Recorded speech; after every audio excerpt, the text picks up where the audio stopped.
What's good, fam? We Mhm. are back once again. Loud and proud. I got Jammer in the building again. Mhm. Thank you, thank you, thank Mhm. you. Yes, ma'am. For those of you who don't know, welcome to Relationship Realities with your host, Texas Brown Sugar. And I am very fortunate enough to have my co host, Jammer, once again. He is Again. rocking it. Love him, love him. He is my brother. Hmm. He just you were just on live yesterday on Fresh Out Yesterday. Podcast. It felt like it Yesterday, was 2 days and ago. I heard y'all Almost. had a guest in the building. I Had a guess. missed it. I apologize. Children, Listen, husband, life be family, and life. all But that. I definitely caught the replay, and yeah, that was a dope It was. It podcast was a we good had one. yesterday. Hmm. Hmm. Well, for those of you who don't know, in this space, we dig deep, we laugh hard, and we get real about relationships, Hmm. building strong, healthy marriages. Tonight, we have a couple of reactions to some interesting videos. Very interesting. But before we get into the videos, of course, we need to pause for the cause. Um, Today's sponsor is definitely BIA Insurance. Whatever your insurance needs be, whether they be personal or business, please make sure you check out Bowie Insurance Agency, and their link is in the description. Get a free quote today. Now, we always are, you know, want to encourage you to take a look and check out the creators that we will feature tonight. In the description, I have their links to their pages, and go again. Getting up here on stage is not easy, and I'm Mhm. sure it wasn't easy for them. Go support them, check them out. Again, their let's say it hashtags, their handles are in the description. First up, um, this it's this video is quite interesting because I was having the same thought process myself, and let's check out what this one's talking about today. Trying you go on little dates and stuff. Nowadays, the girls act like guys. They be young men, and then the guys act like girls. They be sassy and everything else. My sister was talking to somebody or whatever. He was just asking for too much, but not having nothing. So she made a statement like, "The men that likes me, I never have to reach into my wallet." And then he said, "Me too." Nowadays, guys want tricks too. Wait, Guys wait, want that's not one flowers though. He just saying like women appreciate his time, so they be spending money on No, him. she's usually when men want you and they like you and they want to be with you, she don't have to reach into her pocket. She's not the one supplying drugs, alcohol, food, dates, everything else. And he's re- Guys and he's just be re- and home he's feeding you reciprocating that blunts. energy Guys be instead. at home feeding you blunts. Can't cook, can't do nothing. Guys be wanting to be the female. So Let why me is be it? a passenger princess. I thought Whoa. that was cute. She's the passenger princess. I thought that was classic. Man, that's a lot. It's a loaded. Whoo, this new gen is different. But let's get So into it. my first question, looking at this video, do you think traditional roles have shifted in dating, primarily dating, and then we can get into relationships because Hmm. you know. But do you think traditional roles have shifted when it comes to dating?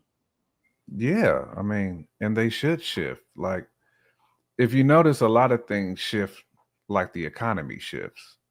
Um, you know, men and women are starting to earn equal pay, and in a lot of instances, women are earning more than men. So, you have a lot of women out here who have like highly professional positions, and it's almost like, what can you do? Like, okay, let's say, for example, there's a gentleman who works for like Amazon.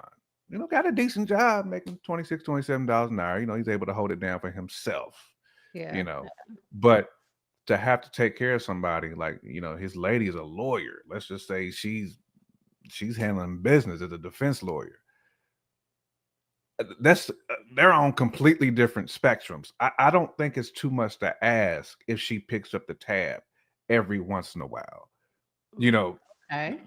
She's in a different economic bracket. So, and I would think it would be kind of disrespectful to expect this man who's working at Amazon, saying, again, not in somebody's pockets, but it's kind of like, yo, I'm over here making like $500K a year. Like, I can pick up a tab or two. Like, I'm not saying that they should be completely flipped. I'm just saying that a partnership is a partnership. Like, that's how I look at it. It's like, yeah, it's cool. Like, we both work hard, we can both spend the same. It doesn't always have to be me opening my wallet. Yes, I get it. Like 90s, 80s, 70s, 60s, that was a thing for men to always bless the woman. And you can still bless a woman with your time. But now that the economy has shifted, I don't think there's an issue with women kind of being in that position as being the breadwinner, but also head of household. That's cool. Like, I don't think there's anything disrespectful. That's not saying that a man can't still be a man. He can't still be a provider. He can't still be the Yeah. king of the castle. But that don't mean that you have to be the provider either. You know what I'm saying? I mean, to me, that's just my personal opinion. So I think it shifted because the global economy has shifted. Like, it was always going to be like this. Women were not going to be behind the stove forever. Like, my grandmother didn't work. She never did. My grandfather owned a business. He took care of everything. But that was tradition back then. And that was expected. But as things started to shift and women actually started to work and get out and do things and not just be stay-at-home women and take care of the kids, it was obviously going to go in that direction. And then once education came into play, you started getting women who was just killing it in college, and they were just being educated, and they was being paid for what they were doing in college. I mean, we're all on an equal playing field now. Like, there is no there's no silos anymore. There's no like family dynamic silos. Like, those silos have been broken down. Those barriers have been broken. So what about, like, let's just say the first date, and he's asking her out on a date. Mhm. Because she's a lawyer, is the expectation that she contribute to the date, or is the expectation that he contributes 100% because he No, initiated? if you initiate the date and you initiate, coming together, I feel like that person, like, you putting it together, it's almost like if you plan this event, you telling me where we're going, I don't even know where we're going. Then yeah, like, I feel like the expectation should be, homie, you ask her out regardless of what your economic situation is. And let's say he don't even know that she's a lawyer yet. Like, let's just say like that conversation hasn't even been had. But I do think if you initiate it, then that the tab does kind of fall on you. And I think that's reasonable, because if you don't know what Shorty's position is, because we may not even get to that point yet. I could have met her in the store. We could have met in the grocery store in line. Now we could have exchanged numbers then. We could have been talking for maybe like a day or two. I'm like, hey, what you doing for lunch? Let's go to X, Y, and Z restaurant. I would assume the expectation, since I'm initiating it, I'm not gonna be like, oh, okay, you got you got that bill, right? No, I don't think it's like that. I just think that as we get into the relationship aspect of it, as we start dating more and more, and as we start getting more serious, it's okay to split things. I mean, I would just say, like, in my family dynamic, like, we go to this one Mexican restaurant every Friday. It's kind of like our family thing. That's what we do. Like, Yeah. every other week, the other person's paying. So like, this week is my week, say, to pay for everything. But that's how we do. Like, we like to do that because we get paid on opposite weeks. So it's like, you know what? I just got paid. Let me go ahead and handle this. And there's even times where it's not even on the pay week. One of us may pay. And sometimes we might go 2-3 weeks in a row where somebody pays. But again, we don't even like really think about like who should pay or who should not pay. It's just kind of like, hey, I got it today. You know what I'm saying? Like, it's really not even established. Like, we just, as soon as they bring the check, it's like, I got it. Don't worry about it. But it's okay if the other person, if they pick up the tab. The It tab. is. It's fine. So with the concept of women acting like men and men acting like women, right now it's a huge thing with, female in the masculine energy. How has that contributed to, or what's the impact on on relationships now? Like, I know you briefly discussed how you you understand now that there are female heads of the households. Do you Mhm. think that, what kind of impact does that have on the family dynamic? Because men tend to be leaders. Mhm. Their natural instinct is to be Mhm. leaders, head, Facts. provider, protector. But now, if we have the woman shifting into this more masculine energy, what kind of impact does that have on the relationship? Well, you just kind of said it. Like, I think it depends on the relationship.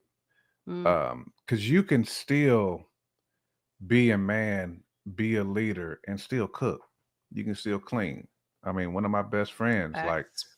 his wife works. He's a stay-at-home dad, but he's taking care of the kids. He's dropping them off at school. He's doing everything that you would expect someone to do who's taking care of the house. And he's still the king of the house. Like, he still makes the decisions, even though he's not, quote unquote, the one who's working. But he's still like, he cooks. Like, when she comes home, like, he's cooking. He's Yeah. washing clothes, all that. But that don't mean that he's any less of a man Man. than me or than anybody else. Like, he's handling his business the way that he should be handling it. I think if you go off and to the complete left and you say, I'm just gonna let her do everything, then that's when you kind of like step into that world of eh, that's when it flips and you're not being a man to me. Because I feel like a man should be providing and taking care of. You can provide in Mhm. so many it doesn't have to be financially providing. You can Right. provide, you can be a stay-at-home dad who's homeschooling. I know those men too.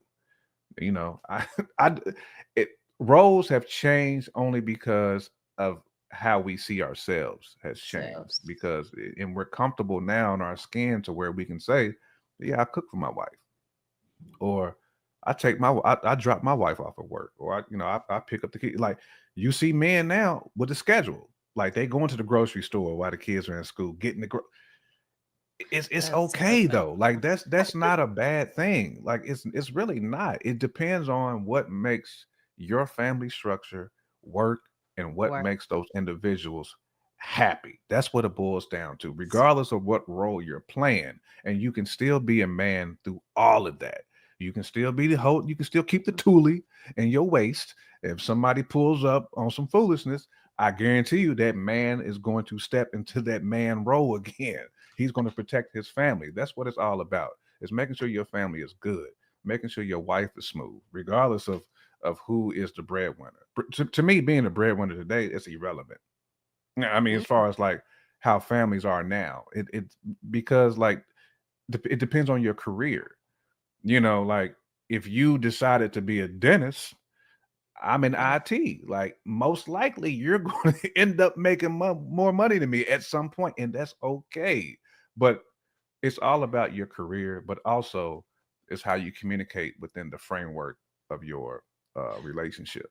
So that goes into my next question, and my next thought was, because we're now seeing family dynamics with this non-traditional roles. So do you just step in and it just works itself out, or you sit down and you communicate, hey, I got this, you got Hmm. that, like where does it come in? Is it just automatically natural and it happens? I don't think it's natural. I think that is um a joint decision when stuff like that happens. And I always look at my best friend's situation as that. He didn't decide just not to work.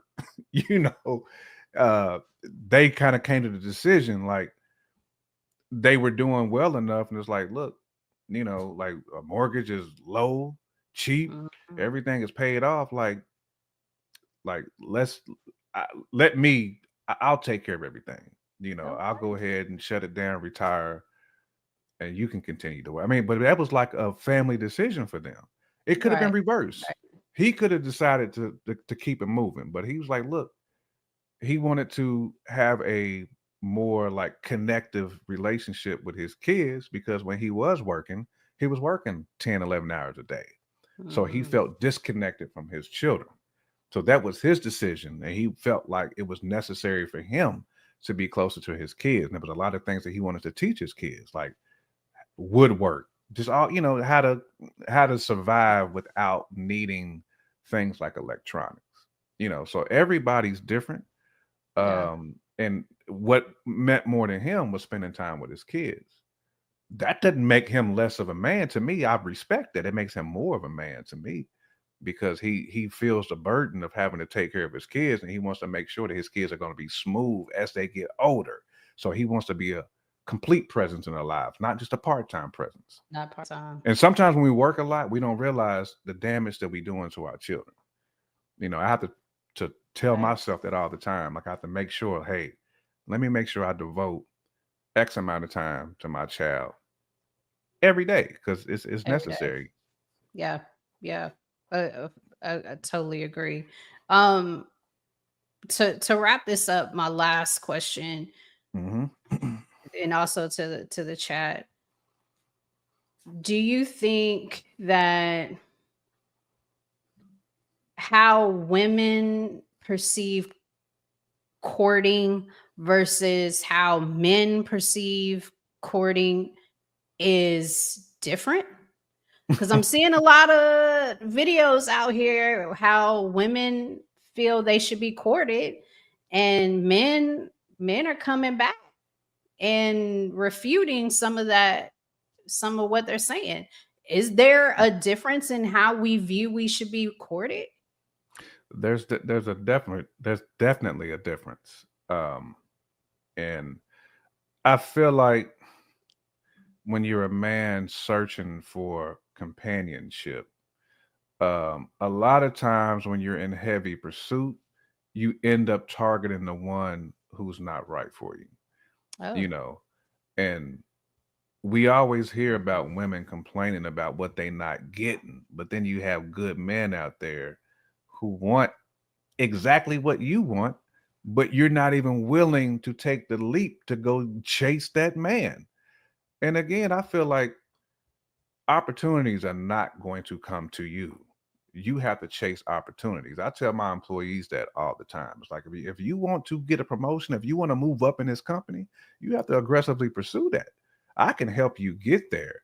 But if you just sitting back, not taking your opportunities, then that's on you. And I feel like that's sometimes what women don't understand about men. We're not saying that we won't court you, but it's kind of like if you see something that you want, go ahead and try. But when you complain about what you're not getting, but you're also not willing to take a step of faith or a leap of faith and just try to pursue a man, then you got it backwards to me.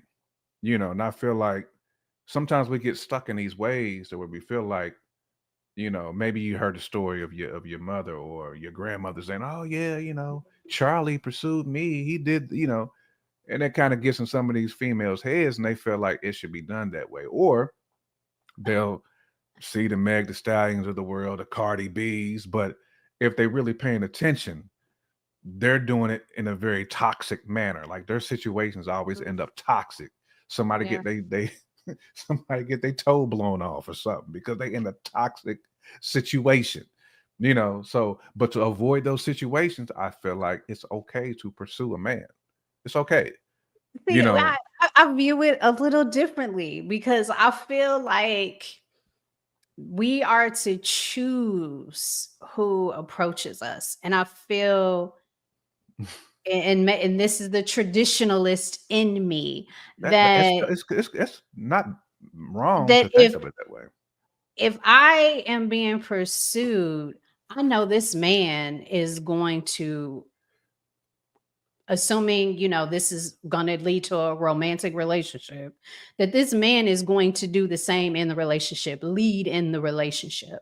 And I Mhm. feel sometimes if I have to pursue you, I don't know if this is the way you're going to be in the entire relationship, expecting me Mhm. to be the lead and pursue and, you know, uh manage the family as such. And so sometimes it's hard for me to, and I've honestly, I have never pursued a guy. The- And maybe I should have, but I just feel like sometimes if I am doing the pursuing, how do I know this person is really interested? And how do I know that that is what's going to be the expectation for the relationship? you just said the key point. You said, "How do I know?" That's the vetting process. It's no True. different than interviewing. Just because you pursue don't mean that you have to go in that direction. It's just like you just vetting. It's like, hey, I kind of like what I see. Like, you exchange information, y'all end up talking. It may not work out, but one of them it may, because again, not all people have the radar on. You could pursue somebody, and the dude could be very interested in you, but his radar may not be on. He could be, and you dated with like some stuff, something might be on his mind. Work, it happens. Like there's a lot of people who just don't be paying attention. Women too, they Do may men not like to be know. pursued? I would assume men do like to be pursued. I mean, why wouldn't anyone like to be a catch?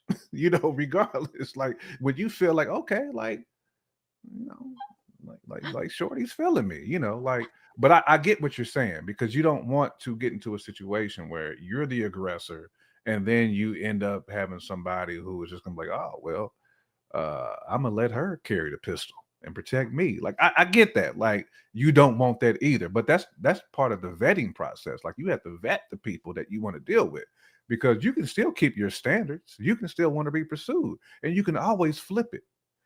Just because you approach him first, Right. that doesn't mean he's not going to return that favor and going to be hitting you up all the time. Like Les, like I'm listen, like I had a great time yesterday. Can we kick it again? Then that turns into him starting to be the aggressor and asking you, let's let's go out. Like, let's kick it. Can I meet your family? That type of stuff. Like you'd be surprised, like it will eventually like come back around full circle. So that's why I said the chasing part, I think people should like get that out of their head. To me, I look at it as networking. I look at it like, look, you know, I'm trying to see what you're about, because you don't just have an open mind. That's basically all I can say when it comes to It's funny you say that because I think with everyone, the women versus men's perception of courting, I think with all this chaos and all these videos going around, I think we have lost sight of the purpose of dating. that. And you The you vet. you simply said it's to vet the person to see if they are going to meet your standards to be in a romantic relationship. Mm-hmm. I think we as a people have lost sight of the purpose of a date. And I think people really aren't interested in dating for real, as Mm-hmm. opposed to somebody who just, in it to win it Mhm. for the night, whether Yep. that be, to go home with the person or to get a free meal. Mhm. I mean, And I think that's it's not even tainted the really. whole dating world too. That's a great point because it's not even really like it's not it's not advertised as a good thing to date now.